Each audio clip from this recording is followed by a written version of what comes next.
ओम. अष्टावक्र गीता योगदास श्री जय गणेश जोशी यांचे प्रवचन. अध्याय 13 श्लोक क्रमांक 5. अर्थानर्थो न मे स्थित्या गत्या वा शयनेन वा तिष्ठन गच्छन स्वंपस तस्मादहमासे यथा सुखम. भावार्थ, स्तब्ध असणे, भ्रमण करणे, निद्रिस्त असणे अशांमध्ये काही अर्थ किंवा अनर्थ आहे असे मला वाटत नाही. यास्तव थांबून राहणे, गमन करणे, झोपणे या क्रिया करूनही मी यथासौख्यात आहे. अष्टावक्र गीता आपल्याला एकामागून एक अत्यंत बहुमोल अशी उपदेशाची खाण उघडून देत आहे. स्तब्ध असणे, भ्रमण करणे, निद्रिस्त असणे, तसेच थांबून राहणे, गमन करणे, झोपणे या आपल्या जीवनातील नित्य दररोज सहजच होत असलेल्या क्रिया आहेत. या क्रिया आपण काही ना काही कारणाने करत असतो. यामुळे आपण उपभोग घेत असतो. त्यामुळे भोग निर्माण होतात, ते अतृप्त राहतात आणि आपण संचित प्रारब्धाच्या न संपणाऱ्या शृंखलेत अलगद अडकतो.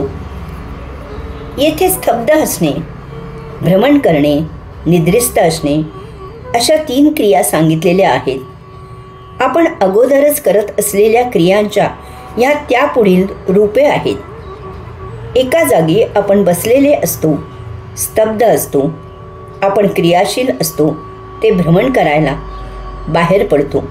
आपण निद्रिस्त म्हणजे झोपलेले असताना जाग आली तरी तसेच पडून राहतो. अशा वेळी पुन्हा झोपही लागते. त्यानंतर थांबून राहणे, गमन करणे, झोपणे या अगोदरच होत असलेल्या क्रियांच्या त्याच्या विरुद्ध क्रिया सांगितल्या आहेत. आपण अगोदरच भ्रमण करत असतो, ते थांबवितो. आपण अगोदरच स्तब्ध असतो, ते गमन करायला लागतो. आपण अगोदरच जागे असतो, ते झोपी जातो. अष्टावक्र गीतेचा उपदेश आहे की आपण अगोदर करत असलेल्या क्रिया पुढे सुरू ठेवण्यात जसा काहीही अर्थ नसतो, तसेच आपण अगोदरच करत असलेल्या क्रिया सुरू ठेवल्यामुळे किंवा त्यांच्या विरुद्ध काही करण्यामुळे अनर्थही होत नसतो. आपण जेव्हा काही क्रिया करतो तेव्हा त्यामध्ये आपला काही उद्देश असतो. आपण अशा क्रिया तो उद्देश साध्य होण्यासाठी सुरू ठेवतो किंवा आणखी सफलता मिळावी म्हणून अशा क्रिया आणखी पुढे पुढे त्यांची पुढची पायरी करतच राहतो. असे करण्यात काहीही अर्थ नसतो. तसेच आपण अगोदरच काही क्रिया करत असतो. त्यांची उद्देश्य पूर्तता झाली की त्या क्रिया करण्याचे थांबवण्यासाठी, त्या क्रियांमधून बाहेर होण्यासाठी आपण त्यांच्या विरुद्ध क्रिया करतो. अशा विरुद्ध क्रिया केल्या म्हणून तेथे काही अनर्थ होत नाही. येथे उपदेश असा आहे की काही क्रिया करण्यात, त्या सुरू ठेवण्यात काहीही अर्थ नसतो. तसेच क्रिया थांबवल्यामुळे किंवा त्यांच्या विरुद्ध क्रिया केल्यामुळे अनर्थ घडतो असेही नाही. कारण मुळातच आपण क्रिया करत आहोत असा समज असणे हाच बालिशपणा आहे. आपण काहीही करत नसतो, सर्व काही नियती करत असते. त्यासाठी आपला माध्यम म्हणून वापर केला जातो.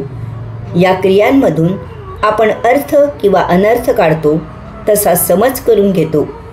त्यात काही स्वारस्य आहे असे मानतो, हेही चूक असते. कारण नियती तिच्या नियमानुसार सर्व काही करवत असते, घडवत असते. आपण काहीही करत नसतो. अनेक कचेऱ्यातून एक असतो की त्याचा छानपैकी गैरसमज असतो की ही कचेरी केवळ तो आहे म्हणून चाललेली आहे. तो नसेल तर ती कचेरी केव्हाच बंद होईल. याचप्रमाणे माणसाला असे वाटते की तो क्रिया तो करत आहे. त्या क्रियांमधून तो अर्थ अनर्थ काढत असतो. त्यांचे कर्तृत्व स्वतःवर ओढवून घेतो.